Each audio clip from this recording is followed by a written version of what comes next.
see my brother. I see my brother. When I look into the face of my enemy, I see my brother. I see my brother.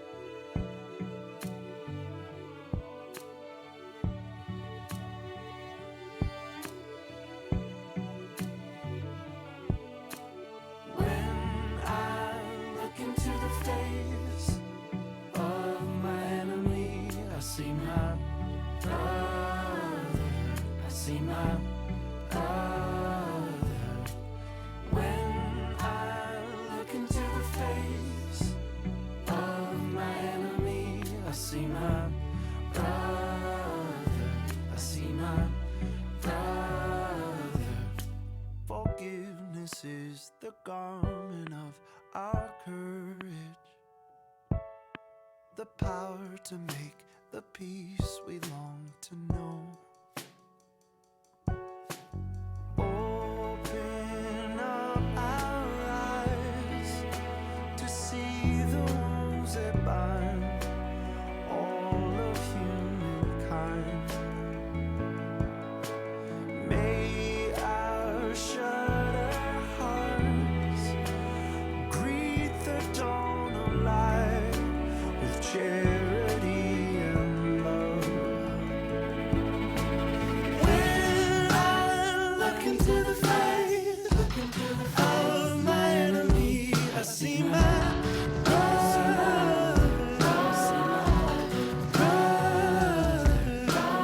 When I look into the face of my enemy, I see my brother. I see now. When I look into the face, I see now.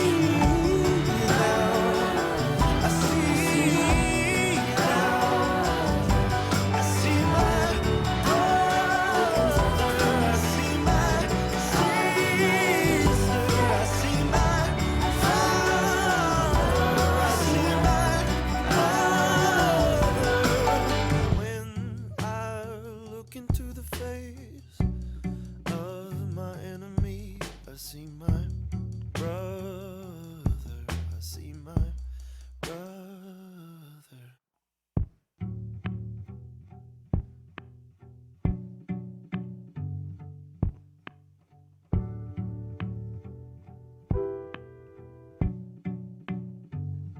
Bonjour 180, est-ce que vous allez bien? Oui, bienvenue, bienvenue. Si vous nous visitez pour la première fois, je vous souhaite la bienvenue. On est content de vous accueillir. Je m'appelle David Chouinard, je suis pasteur ici de l'Église. Donc, vous avez vu, on poursuit la série « Le vrai visage de l'Église ». Le vrai visage de l'Église, c'est des gens. C'est ça qu'on essaie de se souvenir. C'est la vérité qu'on veut déclarer ce matin, qu'on veut déclarer à travers les dimanches qui ont précédé puis qui vont suivre aussi.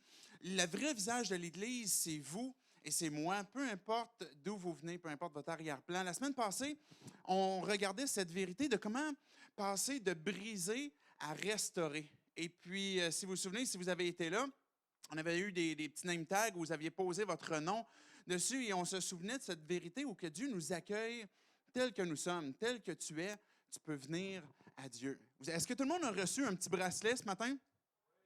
J'espère que vous en avez eu un, parce que l'objectif à travers ce bracelet-là, ce que je veux relever ce matin, c'est que c'est la fête. C'est la fête, on célèbre Dieu. La vie chrétienne, l'Église, le vrai visage de l'Église, c'est une célébration, c'est une fête. Je ne sais pas si vous fêtez avec les petits glow sticks comme ça, mais c'est vraiment pour illustrer justement le plaisir que l'on a. Ce matin, vous allez voir, parce que la série suit finalement 1 Corinthiens, et puis on a arrêté la semaine passée à 1 Corinthiens 3. On n'a pas eu le temps de faire tout le texte. Et je passe un petit peu par-dessus 1 Corinthiens 4 ce matin. On va voir un court texte. On va s'arrêter au chapitre 5. Et le chapitre 5 va nous donner l'impression, quand on va le lire, peut-être que vous êtes déjà familier avec ce texte-là, va nous donner une impression de lourdeur, une impression en fait, le péché va être adressé. Et on se pose la question, parce que dans la série « Le vrai visage de l'Église », quel est le rôle de l'Église par rapport au péché? Et quand on lit ce texte-là, la façon que Dieu adresse les choses aux Corinthiens, bien, on a cette impression comme quoi que, hey, il me semble que c'est lourd, la vie chrétienne, il me semble que c'est pesant, il me semble que ça peut être difficile, puis la responsabilité sur l'Église, elle est pesante. Mais à travers ce texte-là, il y a une phrase importante, et c'est cette phrase-là que j'ai voulu relever, qui va donner la perspective, finalement, du vrai visage de l'Église, puis qui va nous donner la perspective de comment passer de ambivalent à conséquent. Si on a une foi ou on a un intérêt spirituel ou on a déjà une marche avec Dieu, tu as déjà placé ta confiance en Dieu, ou comme je dis, tu as une démarche spirituelle, bien, à un moment donné, on veut avancer, on veut progresser, et puis ça se peut qu'il y ait des aspects dans nos vies où on est un peu ambivalent, où c'est comme si, un peu comme l'image d'une marche ou d'un progrès que l'on fait, où on a le pied qui n'est pas tout à fait solide, qui n'est pas tout à fait sûr. Mais comment avancer dans la marche avec Dieu au sein de l'Église, la grande famille de Dieu, et de passer d'une étape de ambivalent dans certains domaines de nos vies à conséquent. Conséquent où ce que l'on croit, ce que l'on sait de Dieu est manifesté, il devient en conséquence. C'est un peu ça l'idée qu'il y a derrière d'être conséquent. C'est-à-dire, donc, ce que je crois bien, va s'affirmer de plus en plus. La façon dont je vais avancer dans ma marche avec Dieu va être de plus en plus conséquente, de moins en moins ambivalente. Et cette phrase qu'on voit dans 1 Corinthiens 5, cette vérité, je vais tout de suite vous la donner. C'est dans 1 Corinthiens 5, le verset 8, et que Dieu nous rappelle « Fêtons donc la Pâque avec du pain sans levain. » Dieu, il dit « Faites la fête. » C'est Dieu qui le dit. Est-ce que vous l'avez vu sur le texte? « Fêtons donc la Pâque. » La Pâque était la plus grande fête que les Hébreux, que les Juifs pouvaient avoir à ce moment-là, parce que ça leur rappelait comment est-ce qu'ils avaient été délivrés, comment est-ce que Dieu les avait épargnés à travers l'ange de la mort en Égypte, déjà à l'époque. L'ange, c'était la dernière plaie d'Égypte, comment est-ce que l'ange de la mort passait par-dessus tous les foyers qui avaient eu le sang d'un agneau sur les linteaux, sur le tour de la porte, et l'ange passait par-dessus, il ne venait pas toucher la famille. Sinon, l'ange rentrait dans la maison puis venait prendre la vie du premier-né. Et le peuple juif, les Hébreux à l'époque où ils étaient esclaves, ils se souvenaient, quand ils fêtent la Pâque, ils se souviennent de ce moment-là où Dieu les a délivrés, où Dieu les a libérés de l'oppression, de l'esclavage, les a libérés de l'Égypte. Et pour les Juifs, c'est devenu une tradition où cette fête est une grande célébration de l'œuvre de Dieu dans leur vie. Comment est-ce qu'ils sont libres, comment est-ce qu'ils sont maintenant dans la terre promise, comment est-ce qu'ils sont heureux dans cette relation-là avec Dieu. Et quand que Dieu nous dit dans 1 Corinthiens 5, bien, fêtez la Pâque, célébrez-la. Souvenez-vous-en comme le moment où Dieu vous a donné la liberté, où Dieu vous a délivré, où Dieu vous a donné une nouvelle vie. Quand on célèbre, puis là, je remonte mon bracelet, puis vous avez ce souvenir de célébration, bien, c'est pour se souvenir justement de ce que Dieu a fait dans ta vie. Et qu'à chaque instant, on peut dire, mais Dieu, c'est un nouveau départ que tu m'as donné, c'est une nouvelle chance que tu m'as donnée. À partir du moment où tu m'as interpellé, puis tu m'as dit, David, entre dans la vie avec moi, entre en relation avec moi. Je veux que tu puisses découvrir la vie. C'était un nouveau départ, et à chaque instant de ma vie, bien que j'ai placé ma foi en Dieu, à chaque instant de ma vie, quand je me lève le matin, bien, j'ai cette opportunité encore de dire à Dieu, je veux te célébrer, Dieu. C'est la fête, encore une fois, parce que c'est un nouveau départ et je peux renouveler cette marche avec Dieu, ce nouveau départ. Donc, c'est l'idée que j'aimerais qu'on puisse se rappeler ce matin. Fêtons donc la Pâque avec du pain sans levain, avec un cœur pur et sincère, et ne mangeons pas le pain fait avec du vieux levain, le levain des mauvaises actions et du mal. Je vais vous expliquer un petit peu plus tantôt tout ce que ça implique, tout ce que ça veut dire. Mais ce que je veux déclarer ce matin, c'est que la fête continue. Est-ce que vous êtes d'accord? J'aimerais ça que vous puissiez dire, comme un oui un peu plus contemporain, puis vous allez dire yes, OK? Donc, que la fête continue. Bon, good, ça marche. Donc, quand on dit amen, on dit yes, c'est qu'on est en train de dire oui, ça c'est vrai, que la fête continue.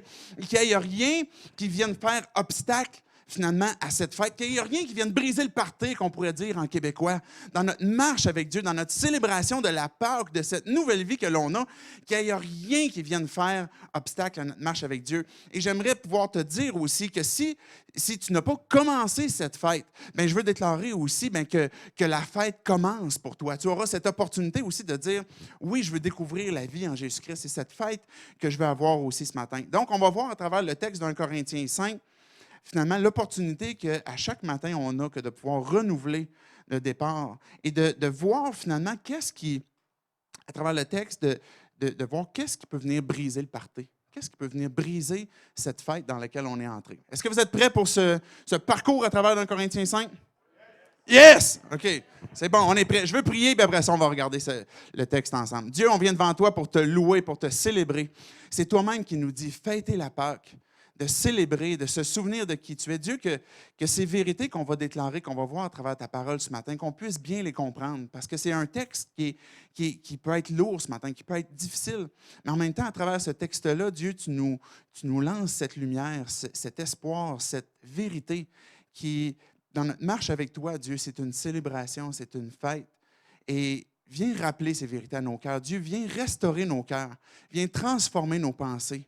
Viens révéler ce qui cloche peut-être dans nos pensées, dans notre perception qu'on ne comprend pas exactement, qui fait que parfois, peut-être, on trouve la vie chrétienne lourde, qu'on trouve que l'Église, il me semble que ce n'est pas fait pour moi. Dieu, tu as des vérités, tu as un plan parfait pour nous. Et chacun d'entre nous, tu nous connais personnellement. Viens t'adresser à nous, à nos cœurs, avec la puissance de ton esprit, avec la vérité de ta parole, pour qu'on puisse être transformé par toi. Puis c'est dans le nom de Jésus qu'on prie. Amen.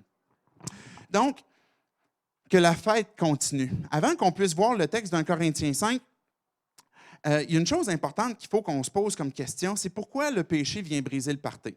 Je disais tantôt, quel est le rôle finalement de l'Église par rapport au péché?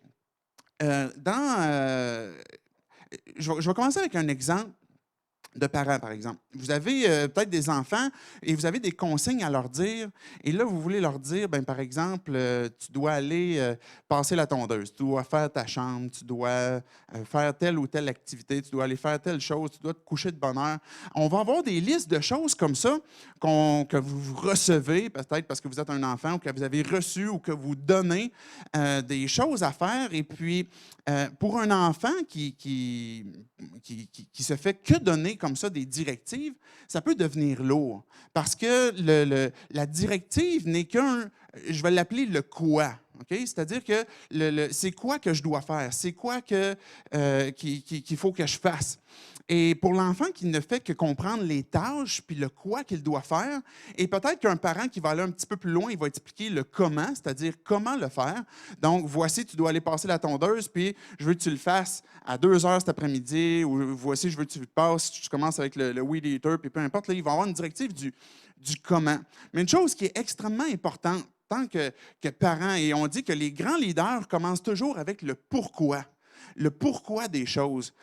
Un parent qui va prendre le temps d'expliquer le pourquoi, ce qu'il donne une tâche, l'enfant va en venir à un point de pouvoir comprendre c'est quoi la raison derrière. Pourquoi je passe à la tondeuse? Là, peut-être la raison est un peu évidente. Pourquoi tu dois te coucher de bonne heure? Bien, parce que pour telle ou telle raison. Quand on comprend le pourquoi des choses, ça nous emmène à être motivés. Dans l'Église, on a souvent cette perception. Malheureusement, il y a beaucoup d'Églises, et puis on parle du vrai visage de l'Église, et ça, c'est la réalité. Beaucoup d'Églises, que ce soit de différentes confessions, que ce soit catholiques, protestantes ou peu importe, vont insister beaucoup sur le quoi, beaucoup de consignes à faire. Voici ce que tu dois faire, voici ce que tu ne dois pas faire, ce qui est proscrit, ce qui est prescrit.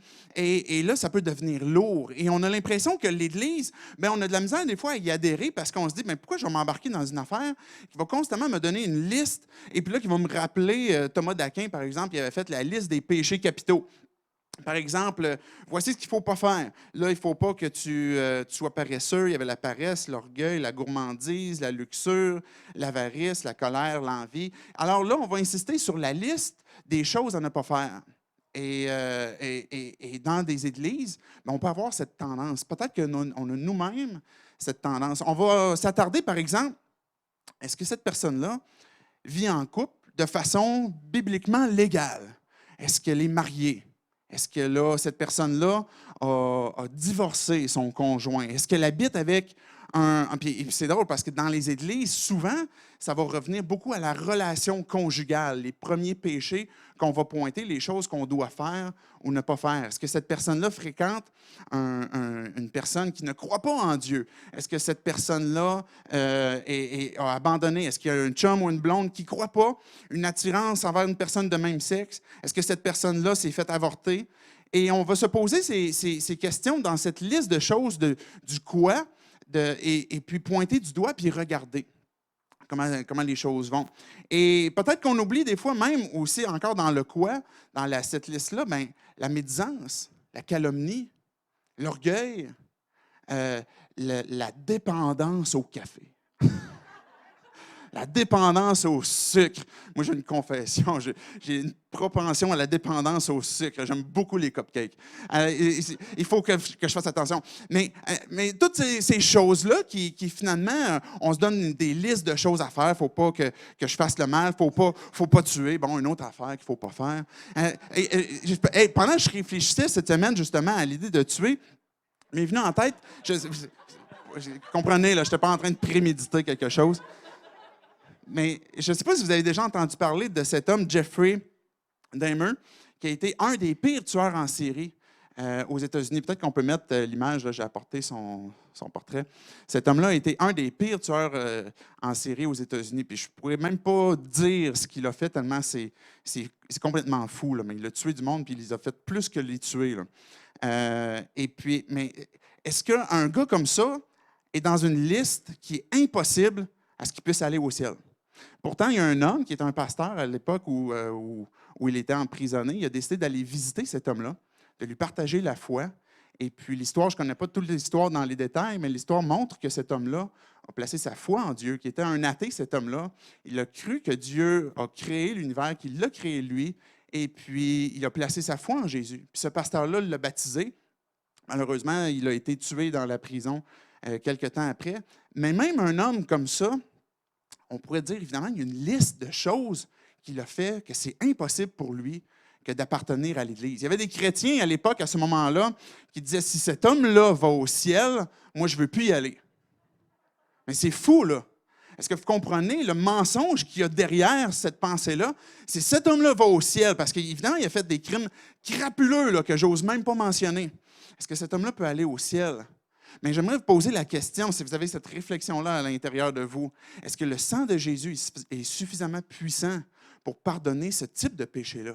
Est-ce que la vérité que là où le péché abonde, puis on pourrait dire, on ne voit pas nulle part ailleurs, peut-être à quelques spots ailleurs dans l'univers, là, sur la terre, dans l'histoire, qu'il y a eu des crimes crapuleux, mais est-ce que là où le péché abonde, est-ce qu'il est encore possible que la grâce surabonde puis qu'il conduise cet homme-là à s'abandonner à Dieu puis dire, Dieu, je place ma foi en toi, puis je veux être pardonné de mes péchés? Mais la réponse est oui. Donc, le vrai visage de l'Église, ce n'est pas juste de dire, OK, voici, là, vous allez entrer, vous allez venir à l'Église 180. En sortant, tantôt, on a une liste pour vous des péchés que vous ne devez plus faire, parce que sinon, on va vous pogner vers le collet, puis on va vous poursuivre jusqu'à temps que vous abandonniez ce péché-là. Mais non, c'est pas ça la vérité. C'est pas ça la nécessité de l'Église. Je disais au tout début que l'Église est une famille, puis oui, une famille imparfaite, et l'Église, elle est là pour venir en aide aussi. On a emboîté le pas avec Dieu. Dieu nous rappelle qu'on doit fêter, se rappeler cette liberté, cette délivrance que l'on a reçue. Et maintenant, ça ne veut pas dire qu'on va juste abandonner finalement de ne plus pécher.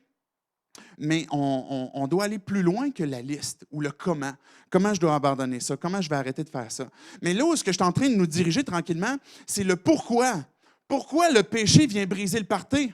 C'est ça la question qu'il faut qu'on se pose. Pourquoi le péché vient briser le party? On a un rapport, que j'emploie le terme schizophrène, c'est qu'on est comme divisé dans nos pensées. On a un rapport schizophrène par rapport au péché, c'est-à-dire que d'un côté, on se dit, si vous êtes croyant, vous dites, ah, mais non, c'est sûr qu'il ne faut pas pécher, c'est sûr qu'il ne faut pas faire de péché. Là. Il ne faut pas faire des excès, il ne faut pas, la liste de Thomas d'Aquin, il ne faut pas tuer, il ne faut pas être orgueilleux, etc. Puis on est d'accord avec ça parce que si on croit en Dieu, on se dit, bien, on le sait parce que Dieu nous le demande. Mais de l'autre côté, on pêche, puis on le fait, puis des fois consciemment, puis des fois en cachette. Et puis, mais pourquoi? Pourquoi est-ce qu'on fait ça? Le péché procure, puis même la Bible dit, il y a une jouissance associée au péché. Alors, c'est la raison pour laquelle, oui, le péché nous colle à la peau, il fait partie de notre nature dans laquelle Dieu nous délivre. Et de l'autre côté, on est nous-mêmes portés à vouloir pécher parce qu'il y a un plaisir que le péché nous apporte, et puis qu'à quelque part, on n'est pas toujours prêt à abandonner, même si on connaît qu'elle appartient à une liste de péchés qu'on ne doit pas faire. Et on pourrait juste dire, arrête ça, fais-le pas. Mais pourquoi? 1 Corinthiens 3, et puis c'est là que je veux revenir sur le texte de la semaine passée. Le pourquoi que le péché brise le party, c'est parce que ça détruit. Est-ce que vous comprenez? Pourquoi je vais arrêter de pécher? Pas juste de dire, il faut que j'arrête ce péché-là. Oui, c'est une bonne démarche si tu prends un engagement de dire, je vais me placer devant Dieu, par la grâce de Dieu, à abandonner ce péché-là, puis à lutter contre ce péché-là. Mais pourquoi? Pour avoir cette motivation profonde, de comprendre, pourquoi Dieu me demande de ne pas faire ça? Et il est en train de me dire, c'est parce que ça me détruit. Ça détruit ma vie. Ça brise le party. Ça brise la raison du pourquoi Jésus est venu sur la terre. Il a vécu une vie parfaite, qui s'est rendu à la croix pour prendre mes péchés, pour me donner une vie nouvelle. Et maintenant, quand je reviens dans le péché, je retombe, un peu comme à l'image des Hébreux, des Juifs, ils reviennent en Égypte.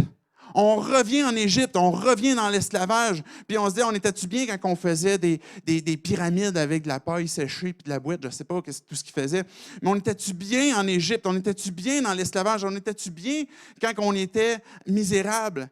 Mais c'est un peu cette idée-là que Dieu est en train de nous dire, mais pourquoi le péché, je veux que vous arrêtiez de le faire, c'est parce que ça nous détruit. 1 Corinthiens 3, et je ne pourrais pas lire tout le texte, mais je veux simplement attirer votre attention sur le verset 14. Vous allez avoir le texte là. Je vais juste vous résumer brièvement ce qu'il dit. Il dit que, si vous vous souvenez, la semaine passée, Dieu nous dit qu'il y a une seule fondation sur laquelle on peut se reposer puis être solidement établi. Cette fondation-là, c'est Jésus-Christ. Maintenant, à chacun d'entre nous, dans l'Église, de façon individuelle et de façon collective, on bâtit sur ce fondement-là. Et à chacun d'entre nous, on a le choix, on a l'opportunité de faire des nouveaux choix de comment on va bâtir. Quel type de matériaux est-ce que tu vas utiliser? Est-ce que tu vas utiliser de l'or? Est-ce que tu vas utiliser des pierres précieuses, de l'argent? Ou est-ce que tu vas utiliser quelque chose qui peut-être pour l'immédiat plus facile à utiliser, comme la paille, comme le chaume, comme le plâtre, peu importe, avec des matériaux qui sont beaucoup plus faciles à utiliser, mais qui, en bout de ligne, ne passent pas l'épreuve du feu. Dieu nous dit que cette image-là de construction que l'on a sur notre propre vie, dans notre contribution même aussi à l'Église, quand on prend le temps de faire le choix que Dieu nous a placé, parce que c'est premièrement une responsabilité individuelle de comment est-ce que je vais bâtir sur ce fondement-là, quel choix est-ce que je fais au fur et à mesure, et me souvenir le pourquoi. C'est parce que je suis en train de bâtir quelque chose qui est plus que juste sur cette terre, mais qui a une perspective aussi éternelle. Et le texte, il dit, à la fin, il y aura l'épreuve du feu. Et on va passer maintenant cette construction-là au feu, puis on va voir ce qui va rester. Et ce qui sera des matériaux précieux va rester, ce qui sera des matériaux cheap, puis qui ont été faciles d'utilisation, qui ont été des choix qui n'ont pas été pour l'édification de ma vie, de l'Église, mais vont tout simplement brûler, vont tout simplement partir. Et ça nous conduit finalement ultimement, pas sur un plan éternel à la destruction, mais sur un plan présent, sur un plan terrestre, à certains échecs, à certaines déceptions, à un retour en Égypte. Bon, je lis le verset 14. Ça aurait été quasiment mieux que je lise les deux versets précédents. Bref, le verset 14, il dit « Si quelqu'un a construit une maison qui résiste au feu, celui-là recevra une récompense. Au contraire, si son travail est brûlé, il perdra tout. Lui, il sera sauvé, mais comme quelqu'un qui traverse le feu pour s'échapper. » Ce que Dieu nous dit, c'est que si tu es un enfant de Dieu, puis tu célèbres, puis tu fais partie de cette fête où tu célèbres la Pâque, comment est-ce que Jésus t'a sauvé, une fois que le feu va venir, tu ne vas pas perdre cette fondation sur laquelle tu as les deux pieds plantés. Tu vas pouvoir passer au travers. Mais ce que Dieu dit, c'est qu'il y a quelque chose qui reste dans une perspective éternelle. Il y a quelque chose qui peut être perdu aussi. Et c'est la façon que je fais les choix présentement. Donc, pourquoi le péché, à quelque part, on veut on veut le voir avec un œil comme quelque chose qu'on ne veut plus participer, on veut abandonner, qu'on veut délaisser et qu'on veut s'investir, chacun d'entre nous, dans cette famille de l'Église pour dire, bien, voici ce qui vient briser le party, là. On veut que ça cesse, on veut que ça arrête. Puis on veut prendre les moyens pour que ça arrête parce que ça nous détruit. Ça me détruit. Si je pêche, la première des personnes, la première chose qui est affectée, c'est ma propre vie. C'est la vie de mes proches aussi. Et puis, en fait, le texte va même aller jusqu'à dire que ça détruit l'Église. Quand on laisse le péché venir briser le party. Que la fête continue. Est-ce que vous êtes toujours avec moi? OK, est-ce que vous êtes prêts à dire yes encore une fois, comme un amen contemporain? Que la fête continue. Yes, good. Ah, c'est bon. Vous êtes encore réveillé. Donnez-moi une petite seconde. Maintenant, c'est quoi l'aide de l'Église là-dedans? J'aimerais qu'on puisse lire. On va commencer avec le texte. Je vais lire le texte et je vais le commenter au fur et à mesure. Et on va commencer avec les 2 premiers versets. On entend dire partout que chez vous, certains ont une vie immorale. Et leur façon de vivre est si mauvaise qu'on ne la trouve même pas chez ceux qui ne connaissent pas Dieu. Il paraît que l'un de vous a pris la femme de son père. Et vous vous gonflez d'orgueil. Vous devriez plutôt être plein de tristesse. Vous devriez chasser de votre communauté l'homme qui vit de cette façon. Cette semaine, ma femme a été chez le dentiste. Et puis, elle avait une coupe de plombage à se refaire faire. Et puis, elle a trouvé son passage chez le dentiste quand même assez difficile. Il est revenu le côté du visage, là, tout engourdi, jusque dans l'oreille. À 2 reprises, pendant qu'elle était chez le dentiste, elle s'est mordu la langue sans savoir que c'était sa langue. Elle pensait peut-être que c'était sa gomme, je ne sais pas. Et puis, elle s'est mordu la langue. Sur le coup, j'imagine que ça lui faisait pas mal. Mais une fois que ça dégelait, là, ça commençait à y faire mal. Fait qu'elle a passé comme un mauvais 24 heures à peu près, peut-être un petit peu plus. Peut-être encore, elle a quelques séquelles sur la langue. Et puis moi, je l'entendais, puis je la voyais souffrir, puis je la voyais des fois être assise tranquille dans son coin, puis comme déprimée de son état dans lequel elle souffrait. Et puis moi, j'avais le choix de dire, bon, ben garde, continue de souffrir, moi j'ai d'autres choses à faire. Faut que j'aille travailler, puis j'ai pas le temps vraiment de m'occuper de toi. Et puis être insensible à son état. Et oublier que moi-même, j'ai été dans cet état-là, et peut-être pire qu'elle, parce que j'en ai reçu des plombages, là, et j'ai eu une opération à la bouche, j'ai eu des broches. Je ne sais pas si ça, il y en a-tu qui ont déjà eu des broches? La première fois que vous avez des broches, la première journée, là, vous n'êtes même pas capable de manger des petits pois cuits. Là. Même ce qui est ultra mou, là, ça fait tellement mal, là, vous ne pouvez même pas rien manger, ça fait super mal. Et je comprends et je sais c'est quoi la douleur qu'on peut avoir dans la bouche quand on se fait jouer dans la bouche, que ce soit pour des plombages, que ce soit pour une opération, que ce soit pour des broches ou peu importe. J'en ai eu et je pouvais comprendre sa souffrance. Et c'est le choix que j'ai fait de dire, mais je vais être avec toi, là. Je vais souffrir avec toi. Et puis quand tu ne me verras pas, je vais rire un petit peu, mais je vais être avec toi. Vous comprenez? C'est la même chose pour le péché. C'est qu'on pourrait regarder finalement les autres et puis regarder ce texte-là et puis le texte d'un Corinthiens 5 puis se dire, OK, là, on va partir à la chasse au péché et puis on va oublier que nous-mêmes, on est des pécheurs, on va oublier que nous-mêmes, on lutte et qu'on connaît nos tentations, qu'on connaît nos péchés, qu'on connaît nos faiblesses, qu'on connaît ce qui nous fait la vie dure et puis on va laisser ça de côté puis maintenant, on va se mettre à chasser dans l'Église les gens qui font le péché. Et là, on procéderait exactement comme des gens qui à quelque part, ne vivent plus. C'est quoi la vie de famille? C'est quoi l'Église, le vrai visage de l'Église? Et d'oublier que moi-même, j'ai cette difficulté-là. Et je ne suis pas en train de dire que là, il ne faut plus prendre ce texte-là puis il faut l'abolir parce que nous-mêmes, on est tous des pécheurs. Mais le problème chez les Corinthiens, c'est qu'ils avaient oublier le fait que le péché vient briser le party. Et il y avait un homme qui avait pris la femme de son père, et puis si on comprend le contexte, c'est que évidemment, ce n'est pas sa mère, mais son père s'est remarié, peut-être que c'était un veuf, et puis il s'est trouvé une autre femme, puis à un moment donné, cet homme-là, le fils en question, a décidé de partir en appart avec sa belle-mère. Et puis cette belle-mère-là a quitté son mari, qui se trouve être le père finalement de l'homme, et puis le fils et la belle-mère sont partis pour vivre ensemble. Et là, Paul est en train de dire, mais ça n'a pas de bon sens. Ça n'a pas de bon sens, là, comprenez-vous? Puis votre problème, c'est pas juste que ça n'a pas de bon sens, mais c'est parce que vous enorgueillissez de ça. Vous en êtes fiers de ça. C'est quoi votre problème? Tu ne peux pas être fier de ça.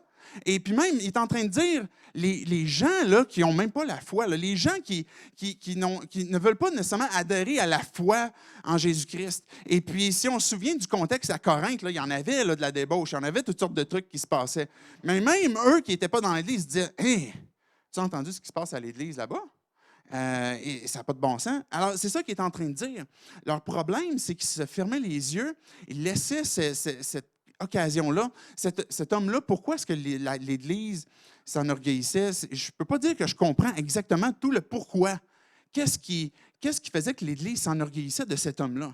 Est-ce que c'était un homme qui était riche? C'était-tu un homme qui avait une influence dans l'Église? C'était-tu un homme qui était à l'occasion qui prêchait et puis qui était tellement éloquent que ben là, on ne faisait rien? Parce qu'en bout de ligne, ce que je déduis par ce texte-là, c'est que l'Église avait une crainte des hommes et qu'il voyait qu'elle avait une perspective comme quoi que le plan des hommes pour les hommes est beaucoup meilleur que le plan de Dieu pour les hommes. Est-ce que vous me suivez? Si Dieu est notre Père puis qu'il dit « j'ai un plan pour toi » et puis ces choses-là sont exclues dans le plan que j'ai pour toi, mais je veux croire, je vais avoir la foi, je vais avoir la confiance que oui, c'est vrai, puis je vais l'abandonner. Mais là, l'Église est en train de dire « oh ouais, OK, c'est peut-être pas le plan de Dieu, mais cet homme-là, il parle bien, ou cet homme-là, il a de l'argent, ou cet homme-là, il a de l'influence, et puis on le craint, on a peut-être peur un peu de lui, on est fier de ce qu'il fait, on est fier de son ministère, et puis on ne va pas lui adresser. » Et là, l'Église, à la place de l'accompagner, de lui adresser, de lui dire « Écoute, ça ne marche pas, là, la façon que tu vis, tu dois te repentir de ça. » Mais ils ont décidé de ne rien dire, puis même de s'enorgueillir. Ce que le verset 2 nous dit, vous vous êtes gonflés d'orgueil. Puis à la place de ça, vous devriez plutôt être plein de tristesse. Vous devriez chasser de votre communauté l'homme qui vit de cette façon. Et le texte est difficile, les mots sont durs. Mais Paul et Dieu sont en train de dire, voici le plan de Dieu que j'ai pour vous, il est parfait. Laissez rien briser le party. 1 Corinthiens 4, et là je fais le parallèle avec 1 Corinthiens 4, parce que Paul va parler aussi d'orgueil. 1 Corinthiens 4, le verset 18, je vais vous le citer, parce que je ne pense pas que je l'ai mis là. Le texte dit, « Quelques-uns se sont enflés d'orgueil en pensant que je ne viendrai pas chez vous. Mais je viendrai bientôt si c'est la volonté du Seigneur, et je prendrai connaissance, non pas des paroles, mais de la puissance de ceux qui se sont enflés d'orgueil. En effet, le royaume de Dieu ne consiste pas en paroles, mais en puissance. Que voulez-vous, que je vienne chez vous avec un bâton ou avec l'amour et dans un esprit de douceur? » Et ce que Paul est en train de dire, c'est, puis il y a une autorité d'apôtre, il dit, je vais venir chez vous, là, si Dieu le veut. Là. Puis mon désir, ce n'est pas de venir avec un bâton, de venir en disciplinant, je veux venir avec de la douceur, mais là, c'est que vous êtes dans un excès, là, vous êtes dans l'extrême, vous êtes enflé d'orgueil. Et puis là, quand il dit « je vais venir chez vous », là, il est en train encore de révéler finalement quels sont les fruits de, non pas des mots. Tu sais, quel argument tu vas sortir pour dire « voici pourquoi je vis dans le péché. Voici pourquoi j'ai décidé de renoncer à cet aspect-là dans ma vie de la direction de Dieu. » Mais il dit « je ne vais pas écouter les arguments de pourquoi tu le fais. Je vais regarder les fruits, je vais regarder la puissance de ce qui se découle de ce choix de vie-là. » En comparaison à quand on vit le plan de Dieu pour nos vies, et le royaume de Dieu n'est pas proclamé non pas en parole, mais en puissance. Est-ce que vous me suivez ce que Dieu est en train de dire? C'est que quand on fait le plan des hommes, il y a des fruits, il y a des conséquences, et ce n'est pas glorieux, ce n'est pas puissant. Et Paul est en train de dire, mon but, ce n'est pas d'écouter vos arguments, mais je veux simplement regarder ce que ça crée dans vos vies. Ça brise le party, ça détruit. Et vous allez pouvoir, je vais être avec vous pour que vous puissiez le constater. Mais de l'autre côté, le royaume de Dieu, c'est la puissance qui va se dégager dans vos vies. Ça va être cette célébration, ça va être cette fête que Dieu nous rappelle de fêter la Pâque, comme je vous l'ai donné. OK, je vais continuer de lire le texte. Est-ce que vous êtes toujours là? Verset 3. Je vais lire verset 3 à 5. « Mais je suis loin de vous, mais je suis près aussi de vous en esprit. Eh bien, j'ai déjà jugé l'homme qui a fait cela, comme si j'étais parmi vous. Réunissez-vous au nom du Seigneur Jésus. Je serai avec vous en esprit, et avec la puissance de notre Seigneur Jésus, livrez cet homme à Satan. Son corps sera détruit, mais par là, lui-même pourra être sauvé le jour où le Seigneur viendra. » Dieu a donné le rôle à l'Église. Chacun d'entre nous, Et comprenez bien quand que je dis Dieu a donné le rôle à l'Église. Ce n'est pas qu'il a donné le rôle à un pasteur, ce n'est pas qu'il a donné le rôle à une équipe de leaders, mais il a donné le rôle à chacun d'entre nous de venir en aide pour accompagner, pour qu'on puisse continuer de célébrer cette Pâque-là, puis de veiller à ce qu'il n'y ait rien qui vienne briser le party. Et là, Paul, il dit, je suis loin de vous, mais mon esprit est assemblé avec vous. Là, il y a un principe que Dieu est en train de décrire qui est ce rôle donné à l'Église qu'on appelle la discipline. Dieu veut qu'on fasse des disciples. La motivation profonde de faire des disciples, c'est l'amour, c'est de voir chez les gens, de voir chez mon frère et ma sœur, de voir comment est-ce que Jésus ressort à travers cette personne-là. Comment est-ce que cette personne-là ressemble de plus en plus à son Sauveur, à son Seigneur.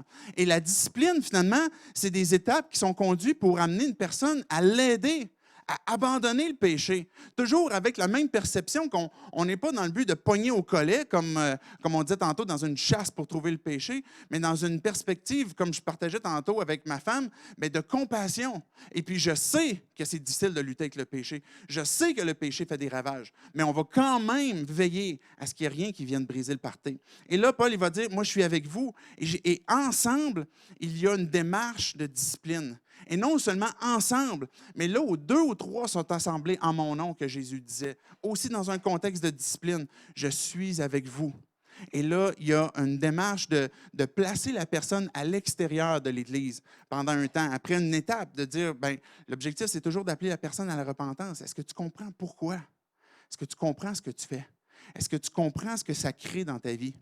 Et cette personne-là, quand elle ne se repent pas, mais ce que Dieu nous dit, c'est que cette personne-là, réunissez-vous avec Jésus aussi. Au nom du Seigneur Jésus, je serai avec vous et avec la puissance de notre Seigneur. Il y a une autorité que Dieu délègue. Il y a une autorité que Jésus-Christ délègue à son Église pour placer à l'extérieur, pour prendre une position, pour dire, voici, cette chose-là que tu pratiques dans ta vie te détruit. Puis on veut que tu en prennes conscience. Et là, il va y avoir une discipline, un peu comme un parent qui va discipliner son enfant qui a adopté un comportement qui le détruit. Mais le parent va faire la même chose avec son enfant pour qu'il comprenne ce qui le détruit. On a parlé de Osée avec sa femme. Vous vous en souvenez, Gomère? Osée a fait la même chose aussi avec sa femme qui allait coucher avec des hommes et puis qui était infidèle. Osée l'a placé dans une situation où ce que Gomère devait faire le point sur sa vie puis dire, je vais revenir à mon mari. Un peu comme Israël devait revenir à Dieu. Un peu comme nous, s'il y a une démarche dans laquelle on a emboîté le pas et qu'on est en train de s'éloigner de Dieu, ou ce que Dieu nous rappelle à lui. Et il y a une démarche que quand on est placé à l'extérieur de la communion de l'Église, bien, on est exposé aux intempéries. On est exposé aux intempéries. C'est pour ça que Dieu dit, il est livré à Satan. Il n'est pas abandonné. Il n'est pas détruit de façon absolue. Il est livré aux intempéries. Et Satan va le détruire quand on est dans le royaume, je vais le dire comme ça, quand on est dans l'Église, dans la famille de Dieu. Et comprenez que l'Église, encore, ce n'est pas un bâtiment, c'est une démarche, c'est un lieu spirituel où Dieu réside, où Dieu est glorifié. Dieu réside en moi et réside en nous. Et quand on est placé à l'extérieur de l'Église, ce n'est pas qu'on a perdu notre salut, ce n'est pas qu'on n'est plus un enfant de Dieu. Tantôt, je citais 1 Corinthiens 3, la personne qui a fait des choix dans sa vie qui sont destructeurs, il est sauvé, mais comme à travers le feu. Celui qui fait d'autres choix destructeurs, puis qui poursuit, puis qui est placé, qui est livré à Satan, ne perd pas sa relation avec Dieu, mais il est placé aux intempéries. Et même le texte dit, je serai avec vous en esprit, avec la puissance de notre Seigneur Jésus. Verset 5. Livrez cet homme à Satan, son corps sera détruit. Il est livré aux intempéries. L'objectif, ce n'est pas qu'il n'en vienne jusqu'à la fin de la mort physique. L'objectif, c'est qu'il y ait une repentance le plus vite possible. Mais ça peut conduire à la mort, parce que ça dit son corps sera détruit. Mais par là, lui-même pourra être sauvé le jour où le Seigneur viendra. D'autres versions disent, mais pour que son esprit soit sauvé au jour du Seigneur. C'est bien que même une personne qui a décidé de pécher, même une personne qui a décidé pas juste de pécher, mais de poursuivre dans une voie qui détruit, qui brise le party, qui la détruit, qui détruit ses proches, qui nuit à l'Église. Mais cette personne-là qui poursuit dans sa démarche, bien, va être livrée aux intempéries, mais son esprit sera sauvé au jour du Seigneur. Et c'est ce que le texte dit. Donc, appartenir à la famille de l'Église, appartenir à l'Église, de vivre dans une communion, c'est le meilleur endroit, c'est le lieu le plus sûr qu'on peut vivre. C'est là que s'expérimente, c'est là que se goûte, c'est là que se vit le party, cette célébration-là de la fête de la Pâque. Et quand on est sorti de cette communion-là, et puis là, il va dire même, je vais poursuivre le texte parce que le texte va continuer d'expliquer, verset 6. Vous avez bien tort d'être plein d'orgueil. Un peu de levain fait lever toute la pâte. Vous ne savez donc pas cela? Enlevez le vieux levain du péché pour devenir pur. Alors vous serez comme une pâte nouvelle et sans levain, ce que vous êtes déjà. En effet, le Christ a été offert en sacrifice comme notre agneau de Pâques. Fêtons donc la Pâque avec du pain sans levain, avec un cœur pur et sincère, et ne mangeons pas le pain fait avec du vieux levain, le levain des mauvaises actions et du mal. Ce que Dieu est en train de nous dire, et puis là, on parle de levure. L'illustration qu'il y a là, et puis elle a été évidemment comprise par les Hébreux à l'époque, parce que ça concernait finalement même leur fête de la Pâque. Eux autres, il y avait comme leur chasse aux œufs, en fait, là. À Pâques, eux autres, c'était une chasse au pain. Ils chassaient le pain. Le patriarche de la maison, là, les familles se rassemblaient dans des maisons, et puis là, ils cachaient du pain dans la maison, ils cachaient ça n'a rien à voir avec vos collations en soirée, là, si vous cachez des choses de même. Là. Ils cachaient du pain dans la maison, comme ça, et là, les enfants partaient, puis ils cherchaient le pain. Puis là, ils trouvaient le pain, puis là, ils le prenaient, puis là, après ça, ils l'amenaient à l'extérieur de la maison, puis ils le chassaient dehors de la maison. Parce que ça illustrait justement cette idée du pain, parce que c'était la fête des pains sans levain. C'était la Pâque. Donc, la fête des pains sans levain avait cet objectif de rappeler justement au peuple l'effet du levain. Et là, Dieu est en train de nous dire ici la même chose pour nous, chrétiens, en 2016, à Québec, même si vous n'êtes pas juif, mais on comprend tous que ça fait de la levure dans du pain. Vous prenez un petit peu de levure, là, je ne sais pas, 2,5 millilitres là, au gramme, je ne sais pas, ça se calcule comment. Là. Puis vous prenez juste un petit peu, vous mettez ça dans de la pâte et toute la pâte va lever. Et l'image qui est donnée, l'illustration qui est donnée, c'est que le péché fait exactement la même chose. Il est en train de dire à l'Église, là, cette personne-là qui décide de poursuivre dans une voie destructrice, ça va la conduire à vous détruire aussi, parce que vous êtes tombé dans l'orgueil, vous êtes tombé dans le... voyons, je perds le terme. Dans la crainte des hommes. Vous le craignez. Et là, ça va vous détruire parce que le levain qui est là va venir affecter l'ensemble de votre communion, l'ensemble de votre fête, de cette fête de la Pâque. Prenez, faites. Et là, ce n'est pas l'idée de chasser encore maintenant qui va pécher, puis qu'on va le chasser dehors parce qu'il n'y aura plus personne. Mais de voir mais quel comportement est-ce que chacun d'entre nous, on a et comment l'Église, nous, on peut s'aider, on peut travailler ensemble, on peut veiller les uns sur les autres, pour qu'il n'y ait rien qui vienne briser le party. Savez-vous pas que vous êtes le temple de Dieu, que l'Esprit de Dieu habite en vous? Brisez pas ce temple-là. Ce n'est pas une question de ce que vous mangez, ce que vous fumez, c'est les choix que vous faites. Pourquoi est-ce que vous faites ces choix-là? Pourquoi est-ce que vous faites le choix de suivre le plan de Dieu pour vos vies? Puis l'Esprit qui habite en toi te conduit. Parce que si tu as placé ta foi en Dieu, on en a parlé la semaine passée, tu es régénéré, tu es renouvelé. L'Esprit qui vit en toi continue de renouveler, de transformer tes pensées. Puis à chaque instant, il te rappelle pourquoi ça te détruit ou pourquoi est-ce que le plan que Dieu a pour ta vie, si même pour l'instant, ça a l'air bizarre, si même pour l'instant, ça te demande beaucoup de confiance, que c'est une bonne chose pour toi d'attendre ou de faire, peu importe ce que l'Esprit va te guider. 1 Corinthiens 11, 29, 30, celui qui mange et boit indignement. Et on est un peu plus tard dans 1 Corinthiens 11. Et c'est pour rappeler encore la destruction. Celui qui mange indignement dans la table du Seigneur, sans discerner le corps du Seigneur, mange et boit un jugement contre lui-même. Ce n'est pas si vous mangez 2 craquelins plutôt qu'un. Ce n'est pas parce que vous prenez la coupe qu'il y en a le plus dedans. Ce n'est pas ça, prendre indignement la table du Seigneur, prendre indignement la communion. C'est que quand on prend la communion, on prend le pain, on prend la coupe, on est en train de se rappeler la communauté. On est en train de se rappeler de Jésus. Et Jésus, c'est nous, le corps de Christ.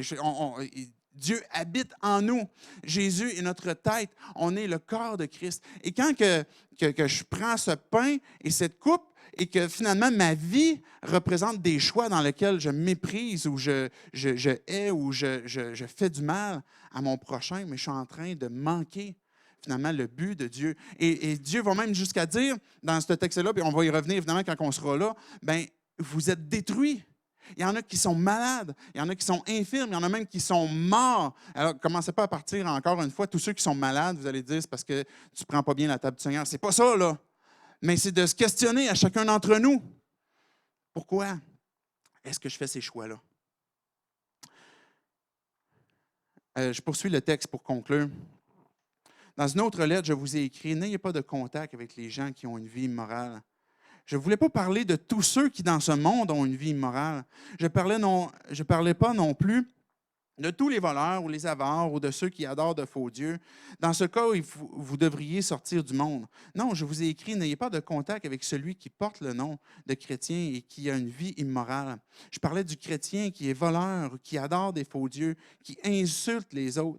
Je parlais de celui qui boit trop, de celui qui aime l'argent. Mangez même pas avec cette personne-là. Et j'aimerais vous suggérer que l'idée de ne pas manger même avec cette personne-là réfère à la table du Seigneur, réfère à cette communion qui est brisée à un certain point parce que cette personne-là, elle est sortie de cette communion-là. Maintenant, la règle et la réflexion, ce que Dieu est en train de nous dire, c'est pas qu'on va commencer à se cloîtrer puis on va commencer à faire des ghettos. On va commencer à vivre dans ces bulles-là où finalement, on va s'assurer que tout le monde est parfait. Puis et c'est pas ça que Dieu est en train de dire. C'est pas ça que Dieu est en train de dire. C'est aidez-vous, accompagnez-vous. Tombez pas dans une crainte des hommes qui va vous amener à appeler le mal bien et le bien mal. Mais craignons Dieu. Ce qui est bien est bien et ce qui est mal est mal. Et ça se peut que ça m'emmène à dire, OK, Dieu, cette chose-là, là, c'est mal. Parce que tu le déclares mal.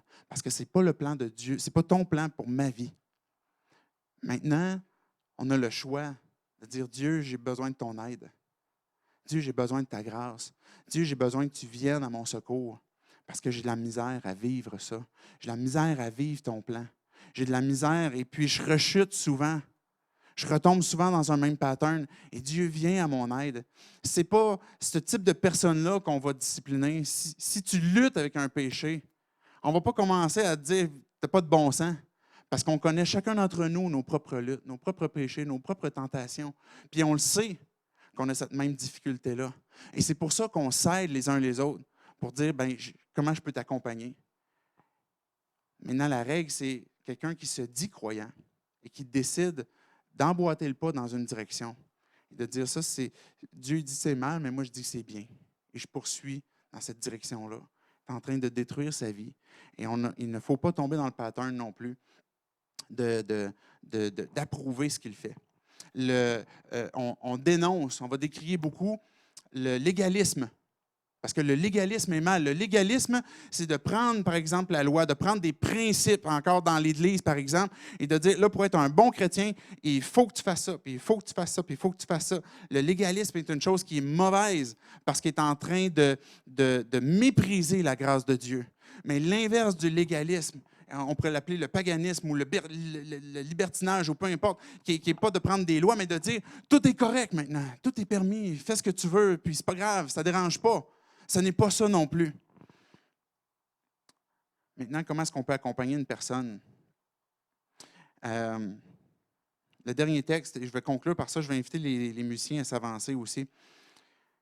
On n'a pas à juger ceux qui sont du dehors. Le texte dit à la fin, on n'a pas à juger les gens.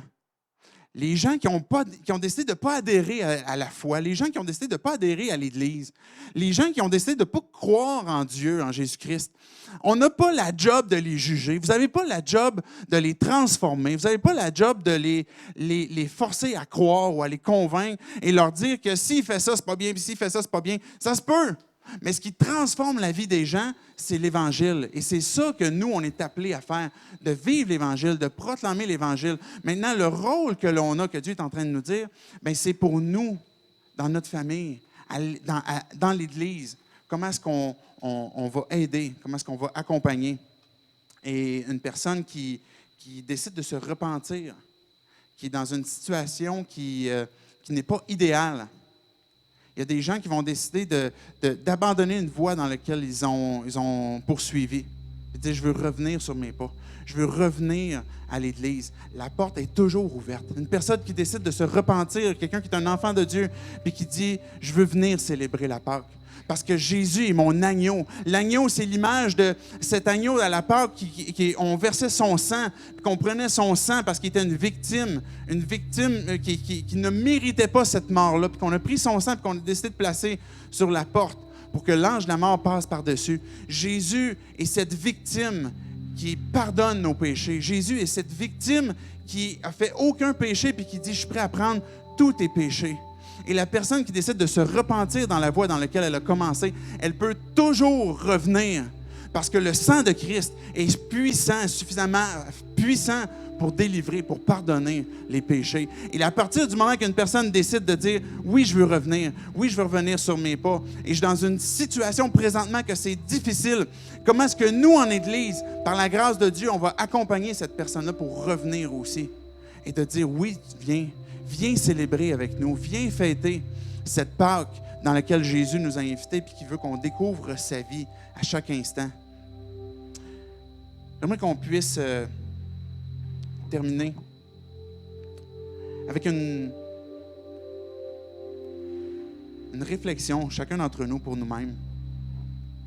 J'ai apporté, justement compris, je lisais cette semaine, peut-être que vous l'avez vu passer, une femme athlète, Christa Duchesne, et puis qui fait de la course, puis qui a gagné plusieurs courses, puis qui est particulièrement performante. Puis l'histoire raconte, la journaliste raconte que cette femme-là, avant l'arrivée d'un marathon en question, elle s'est fracturé le fémur, juste avant l'arrivée. Elle a poursuivi. Malgré tout, elle a fini 3e. Il a fallu qu'elle se fasse opérer. Et puis, elle a recommencé, puis elle a repoursuivi, elle s'est entraînée à nouveau, puis elle est redevenue ultra performante. Puis maintenant, elle regarde pour aller aux Jeux olympiques. Et cette femme-là, c'est une croyante. Cette femme-là, c'est une femme qui a placé sa foi en Dieu. Et la citation que ça dit d'elle, elle dit « Je crois que Dieu m'a créé pour un but. » Elle reconnaissait que Dieu l'avait créé pour un but, que Dieu avait un plan pour sa vie. Il y avait quelques textes bibliques qui étaient donnés. Et elle dit aussi « Mais il m'a aussi fait rapide. Et quand je cours, je sens son plaisir. » Cette personne-là courait, elle participait à des activités qui paraissent peut-être futiles, mais elle est en train de dire je sens le plaisir de Dieu en moi, même quand je cours parce qu'il m'a créé rapide. Mais ultimement, Dieu m'a créé pour un but. Dieu t'a créé pour un but. Et la vie que tu as, Dieu a un plan pour ta vie. Et on a le choix de dire, en quoi je vais me glorifier? En qui je vais me glorifier? Et le texte disait, mais que celui qui se glorifie le fasse dans le Seigneur. On vient de voir des Corinthiens qui se glorifiaient dans l'homme. Vous vous êtes gonflés d'orgueil et vous vous êtes trompés en faisant ça. Plaçons notre fierté en Dieu, qu'on ne se trompera jamais. Si tu es dans une position présentement, peut-être tu écoutes de la maison, peut-être que tu es ici présentement et tu dis, je veux venir à Dieu, je veux revenir à Dieu. C'est possible. Et c'est l'encouragement que je veux te donner ce matin. Et la réflexion que je veux qu'on puisse avoir aussi en Église. Voici la responsabilité que Dieu donne, le vrai visage de l'Église, de s'aider les uns les autres, de veiller à ce que rien vienne briser le party et qu'on a une responsabilité même de discipliner à certaines occasions pour une personne qui décide d'abandonner cette marche avec Dieu. J'aimerais qu'on puisse baisser nos têtes, fermer nos yeux, tout simplement pour se recueillir.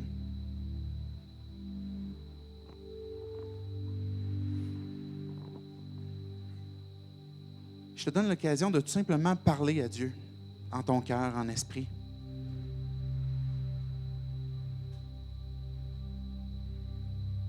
Dieu, qu'est-ce que tu as à me dire ce matin?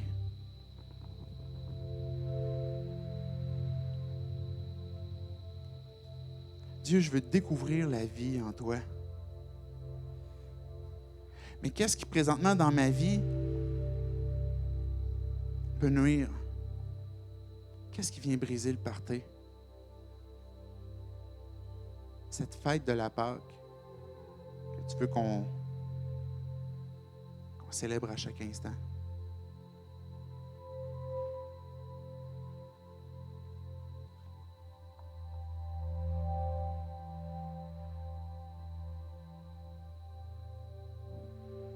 Dieu, dans quel domaine de ma vie est-ce que tu veux que je te fasse confiance?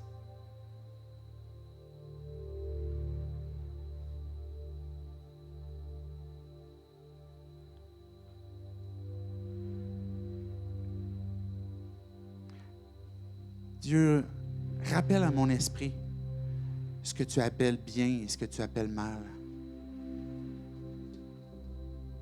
Et Dieu, je veux redire dans mes pensées, avec ce que tu pointes dans mon cœur, dans ma vie, que tu as raison. Je te fais confiance.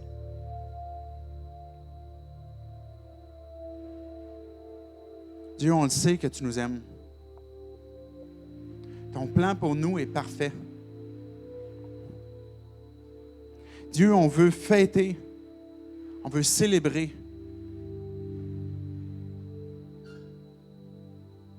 Tu nous as sortis de l'esclavage.